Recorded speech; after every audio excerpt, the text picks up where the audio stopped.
As some of you may know, one of my resolutions this year, at least in the gaming world, is to get substantially better at Souls games, and I figure there's no better trial by fire way to do this than to complete each game on Soul Level 1, where you literally have to get good or you die. There are two reasons for this SL1 journey. While I'm by no means a bad player, as I've soloed each game with multiple different builds, I figure getting substantially better will allow me to stream more interesting and entertaining content, namely challenge runs, something that I've always wanted to do. And of course, number two, the personal enjoyment and satisfaction of completing such runs. I'll also be comparing back to my original Dark Souls 3 boss rankings video as we go to see how my views have changed upon completing the game on Soul Level 1. As the purpose of an SL1 run is by nature more combat oriented, this video will be more in that direction and less focused on lore, story, soundtrack, and other design facets. If you want those broader viewpoints on each boss, make sure to check out my original video linked below. Half-Light Spear of the Church, original ranking 17th. This fight is an atrocious cluster on Soul Level 1. My original ranking of 17 may seem a touch high to some, but that's due to my enjoyment of PvP bosses and not really reflective of Half-Light as a traditional PvE boss. I suppose it's possible to try and get a buddy to match up with you on Soul Level 1, but I fought the PvE version, which was pretty forgettable. It basically consists of discarding the Painted Guardian ASAP as with a normal run, but then trying not to be one-shot by the R1 weapon art of the Frayed Blade. With how fast this technique comes out, the fight becomes pretty boring as you'll most likely play super cautiously to avoid this fate as the attack is pretty difficult to dodge on reaction. You'll probably end up just chipping away and hope another Painted Guardian doesn't spawn. When Midir and Gale await, it's hard to care too much about this encounter, certainly not the highlight of an SL1 run. Ancient Wyvern, original ranking 19th. Continuing with the riffraff, this fight is in no way more enjoyable or satisfactory by completing on Soul Level 1. This coming from someone who thinks it's important to have different types of bosses and ebbs and flows in the action. I used to really like this boss as a nice one-off gimmick and moral victory, building the player's confidence by plunging into the dragon before taking on the formidable Nameless King. But after having done it for the 15th time, it's really lost its luster. Running through or fighting the common enemy mobs on your way to the plunging platform is basically just a massive pain in the ass on SL1, and not particularly gratifying either. Although I did miss the plunge for the first time, so that was kind of funny. Cursed Rotted Greatwood, original ranking 25th. Being that Cursed Rotted Greatwood is an optional boss that doesn't factor into the overall story of the game, you can take him out at any point after Vort. Being that I saved him for the late game and came back with what I believe was a plus 10 weapon if I remember correctly, which was also infused with a fire gem, which the Cursed Rotted Greatwood is weak to, this fight was really over before it began. Once again, being that he is scaled for the earlier game, there isn't a large difference between a Soul Level 1 contest and the regular proceedings. Not most players' favorite fight, and this run doesn't change that. Udex Kundir, original ranking 21st. Being that he's the first fight of the game, this is the same duel as always, barring a couple levels here or there, depending on starting class selection. You basically go to town on the infected warrior, possibly hit a couple of parries, and avoid the pus of man infestation. Really not a lot I could add to my original entry, but a good confidence booster to begin the run, I suppose. Deacons of the Deep, original ranking 22nd. With many of the early entries on this list, Deacons are a pretty similar fight on Soul Level 1 as on a normal level, as they can't really one-shot you, and you should be able to deal enough damage to get through the fight. The use of alluring skulls makes the contest a complete formality. I love the mechanic of the main soul changing hands 5 times until settling on Archdeacon Royce, but once again, there's really no hindrance to defeating these guys on Soul Level 1. Just a pit stop to obtain the small doll on the way to the pristine Irithel of the Boreal Valley. Champions Gravetender and Gravetender Greatwolf, original ranking 12th. I originally ranked this boss 12th overall, which I know seems preposterous, but that was mostly due to the beautiful arena, the backdrop of the familiar structure where we battle Priscilla in the painted world of Ariamis, and the sensational soundtrack, which is highly underrated due to the forgettable combat.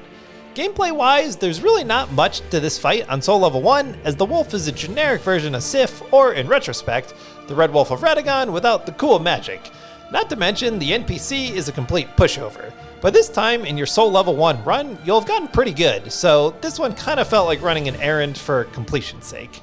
High Lord Vulner, original ranking 16th. You'll notice a pattern that the beginning of this list is mostly gimmick bosses, as the way these bosses are designed renders Soul Level fairly irrelevant. High Lord Vulner is another one where defeating him on soul level 1 really takes no added skill or ability that you didn't need on any other level. I like the encounter, great aesthetic, and cool lore, but not much to add here. I broke his shackles and moved on. Again, check out my original rankings video for further analysis. Old Demon King, original ranking 24th. Similar to the cursed-rotted Greatwood, your experience with the Old Demon King is going to be dependent on when you fight him, as there's a large range of time in which you can pursue the battle. Well, admittedly, 24th in my original rankings is probably too harsh. He's never been my favorite boss mechanically, as I find the nature of his hammer and shape awkward to maneuver around, as well as being so similar to many other fights in the series. Although the contest tells a better story than I originally gave it credit for, with the corpses of the many demons scattered about the arena, something I didn't mention in my original video. Vort, original ranking 23rd. Similar to Udex Kundir, there's not a tremendous difference between Vort on Soul Level 1 as opposed to a regular playthrough due to him being scaled as an early game boss. He also sports a pretty limited moveset, so if you don't take him down on the first try, it shouldn't take too many more to grasp what he's doing. Another one where you can check out my original video for a more detailed look, as there isn't much to add here that doesn't happen on a regular run. Once he starts his icy breath attack, the fight is over. Osiris, original ranking 18th. In Osiris, we have the first boss on this list that was a massive pain in the ass and one of the first large walls on a Soul Level 1 run, at least in the route that I took. That's really down to two factors, the long run back and his charge attack in Phase 2, which I'm sorry, is some bullshit. I'm not one to complain about hitboxes, as I believe with exceptions, most all deaths are the player's fault, but if that's a fair attack to you, you probably pray to a Miyazaki shrine before bed every night. It has a hitbox that could send you flying when any sane person would think there is no danger, and it has almost no telegraph, making it near impossible to dodge on reaction. With most everything in the Souls world though, there is a solution. The key is to play aggressively and track him down immediately when he jumps across the arena.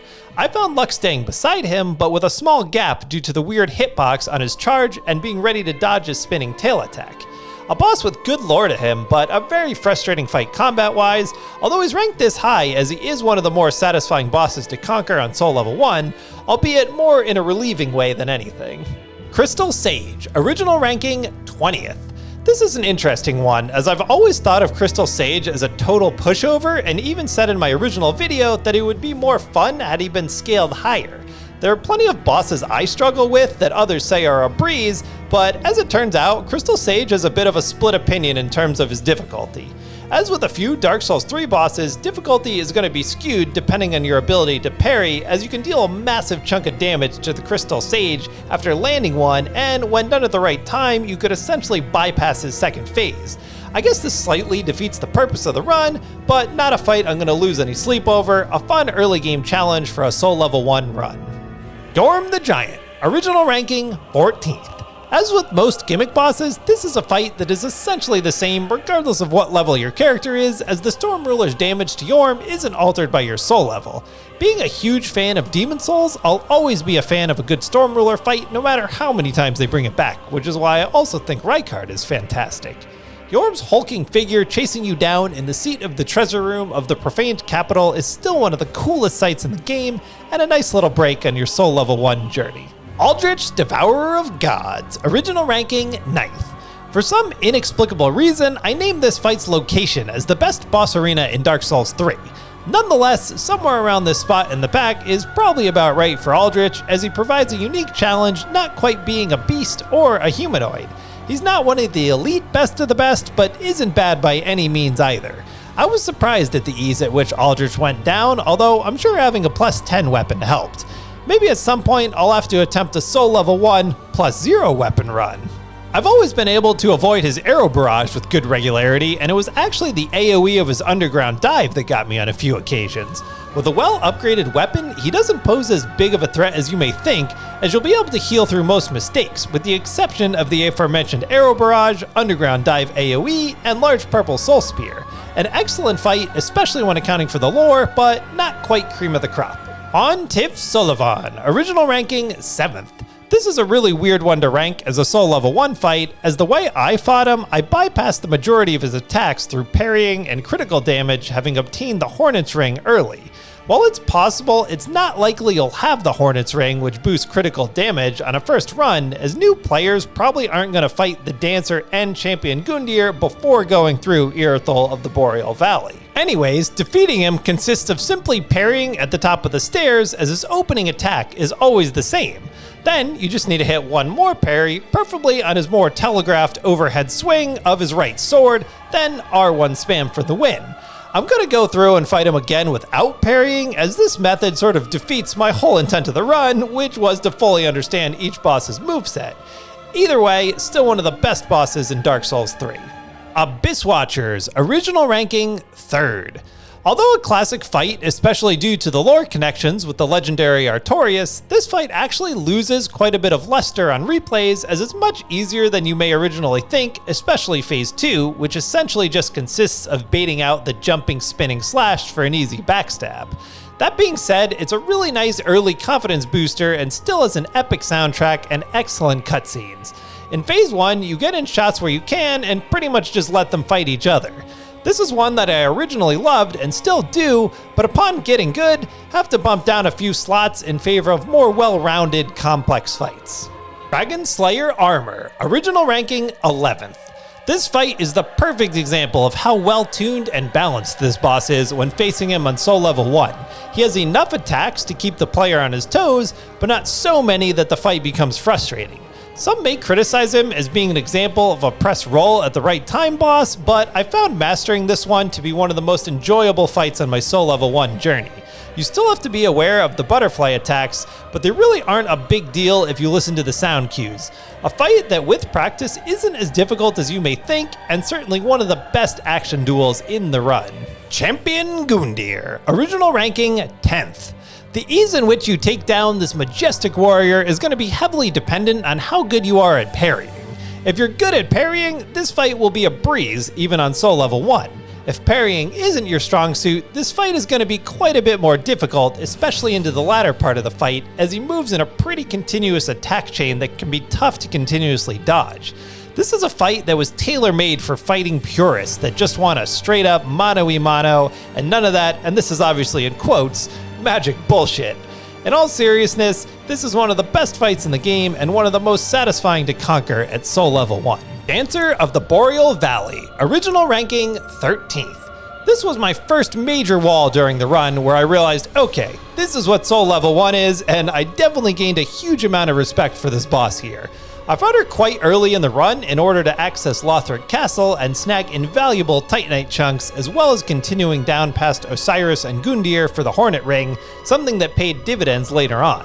I've never been good at fighting the Dancer on any level, let alone Soul Level 1, mostly because I can't read spinning attacks to save my life, so taking her out in this fashion was one of the happiest moments of my run.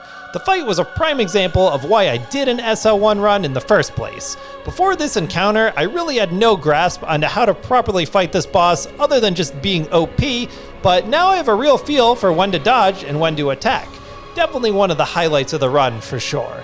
Demon Prince, original ranking 15th. Okay, so I know many of my early subscribers were waiting for this entry. Probably my most questionable and worst ranking in any Souls video I've ever made. I originally ranked Demon Prince 15th, if you can believe that. Perhaps in some sort of karmic justice, Demon Prince took me far longer than any other boss at Soul Level 1. I didn't keep track of attempts, but it was easily in the hundreds. Keeping track of two bosses at the same time obviously ramps up the difficulty leaps and bounds. I originally tried attacking the one whose charge was off while trying to avoid the one whose charge was on, but found the opposite to be the much simpler path, as then you could essentially fight one-on-one and only avoid the exploding poison trail of the other, which takes time to get used to, but is manageable. With practice, Phase 1 is fairly predictable, but the trouble is in playing consistently for a substantial length of time, as they have a large health pool and deal big damage. I had more luck killing the demon in pain first in order to fight the laser beam version in Phase 2, which I found to be more manageable by sprinting towards him rather than avoiding the massive AoE in the alternate Part 2. Phase 2 isn't as difficult as you would think, it's more about staying calm and not panicking from the fear of having to start all over. Easily the most relieved I was after any Soul Level 1 victory. Lothar and Lorin, original ranking 4th.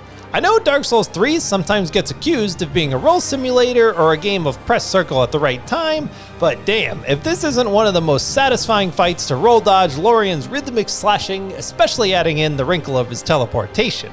Phase 1 is actually fairly manageable due to the even beats of his attack pattern, with the main danger coming from the large stream of magic after his big standing attack, but as long as you get close enough to him in time, you should be able to roll past it. Something I used to do incorrectly, as I would stand mid-range, dive to the side, and inevitably take damage.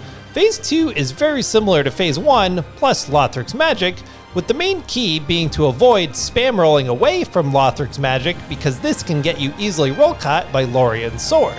As with all bosses at this point in the list, just an absolute superb encounter at any level, with reveling in a Soul Level 1 victory being extra delightful. Dark Eater Midir, original ranking 8th. I actually didn't have a ton of trouble with Midir, as crazy as that sounds. I used to PvP quite a bit in the Ring City, and that would often mean getting summoned to fight Midir, so I already had his moveset pretty locked down before going into this battle. That being said, taking down the Dark Beast on Soul Level 1 was still one of the most satisfying victories on this run, as anytime you take down a gargantuan dark magic fire-breathing dragon is gonna feel good. He may seem really intimidating, but with enough practice, you'll understand how to avoid anything he throws at you, which was the main theme and lesson I really learned from this run. Even bosses that originally seem impossible fully leveled up become readable with enough practice, and you'll recognize what strategy to take for anything they throw at you. Of course, you'll always have lapses in concentration and judgment, but being able to read everything the boss is about to do is one of the most satisfying rewards of an SL1 playthrough. The key for victory is to not get caught underneath him and always track towards his head. One of, if not the best dragon in the series. Nameless King, original ranking 5th. To be honest, Phase 1 isn't all that satisfying to master at Soul Level 1, as Phase 2 is where the real meat and potatoes lie. Although I don't have as much of a problem with the camera as most, if you play locked off, it'll be much easier, plus it's a mythical storm drake flying through the sky. How steady is the camera supposed to be? I digress though, as Phase 2 is where the magic is when you fight the Son of Gwyn, who is still one of the coolest looking humanoid bosses in the entire series, and sports one of the most gangster weapons, the Dragon Slayer Sword Spear, which can summon lightning. The tough part is delaying your roll by a slight bit longer than you're used to, but with practice, his moveset is fairly telegraphed. I'm not the best at dodging his delayed skyward lightning attack, but learn you can lock off and run away like a little bitch to avoid the attack. Maybe a bit cheesy, so I may alter this tactic next time. One of the best bosses in the entire series, regardless of what level you fight him on. Sister Fried and Father Ariandel, original ranking 2nd. Certainly one of the toughest challenges on a Soul Level 1 journey. It's not that anything she does feels impossible to avoid, it's just that in a similar fashion to Demon Prince, you have to play consistently without fault for such a long period of time due to her having 3 fully distinct health bars. You're likely to make a mistake worth death at some point. As has been a theme over and over on this list, I'll reiterate how much better completing an SL1 run makes you, opening up the availability to try any number of challenge runs as you're forced to learn how to deal with specific boss attacks that you'd normally be able to just face tank. For example, I was never very good at tracking Sister Fried's disappearing act in Phase 1, and I came to realize it's because I was looking at the first burst of snow that comes up during the animation, and not the second, which is the one that telegraphs where she's going. Phase 2 is actually pretty simple, as there aren't really any attacks that come out of nowhere and require pinpoint dodging or avoidance. It's entirely a game of patience, an oft-repeated theme at Soul Level 1 and in From Software games in general, as well as good camera management. Phase 3 is where the real challenge is, as I often died so quickly that I had to beat Phase 1 and 2 all over again just to get back to where I was and try to understand the workings of her Phase 3 moveset, as she has a handful of attacks that can quickly send you back to the bonfire. The key to Phase 3 is taking advantage of the many opportunities that she provides for a backstab. Easily one of the top 3 toughest bosses on Soul Level 1, if not the most difficult. Slave Nightgale, original ranking 1st. His first phase isn't as difficult as you'd think, as most likely on a first playthrough you probably had to get through his first phase numerous times before defeating him. Don't get me wrong, he'll still send your ass back to the bonfire, but it's very manageable. In Phase 2, the obvious problem is avoiding continuous chip damage from his cape, especially because then Lloyd's shield ring will no longer be active. Come to think of it, maybe it would make more sense to just wear the blue Tearstone ring if you have the open slot. I found playing close to his left side made it much easier, as your roll would often take you past where his cape would land, although the trade-off here was that it was more difficult to see his telegraph as I was to the side of him instead of in front of him. The secondary obvious annoyance here was taking chip damage from his arrows, but this just teaches you to react more quickly to the move. The third phase is sort of a nightmare due to the wide variety of ways in which you could take damage, including the lightning, which got me more than once. Add to that his crazy aggressiveness, which makes it extremely difficult to recover should you take damage. While Gale is arguably one of the most difficult bosses in the series, he's not as bad on Soul Level 1 as you would think, as by his nature, you had to get really good to beat him in the first place, so many of those good habits will still be ingrained. You most likely didn't out-OP him in the first place. Still an A+ of a boss and brilliant cap to the Dark Souls trilogy. Soul of Cinder, original ranking 6th. Just an absolute masterpiece of a final boss. I always knew this was a great boss, but when you're on Soul Level 1 and really have a chance to learn his full moveset, it becomes crystal clear. I was always able to solo Soul of Cinder, but that was with the benefit of a sweet set of armor and being fully leveled up, where victory usually came from attrition more than skill. Again, not that I was previously a bad player, but this boss, as much as any, completely cleaned up my ability to roll at the proper time instead of spamming extra rolls and getting away with it. Dethroning Cinder on SL1 forced me into putting up a significantly more efficient fight. One cool side effect of an SL1 run is that as you'll most likely fight bosses many more times and longer than usual, you might see them do things you wouldn't normally, and in this case, I almost fell out of my seat when he parried and riposted me, something I had no idea he was capable of. While Soul of Cinder has a variety of attacks he can bust out due to him being a conglomerate of former players who have linked the flame, the most common sequence in my numerous attempts was from his initial form into magic, into the curved sword, into the spear. I found magic to be the easiest as long as I stayed close, with the curved sword being the most difficult. Phase 2 is all about avoiding his massive swinging barrage that ends in the AoE strike into the ground of the kiln. Outside of this, I'd actually say Phase 2 is easier than Phase 1 as long as you don't get greedy. Isn't that an oft-repeated phrase in this universe? Anyways, one of the best bosses in the series who's even better on SL1. If you're still here, thank you so much for sticking around through the whole video. As I mentioned, now that I'm actually getting pretty decent at these games, I'm definitely going to start streaming on a more regular basis, and I'll come up with a set schedule soon. I'll likely be on later today or tomorrow, streaming probably a Dark Souls 3 mod, something I'd like to get into. Until next time, check out my original Dark Souls 3 boss rankings video. Farewell, good hunter. May you find your worth in the waking world.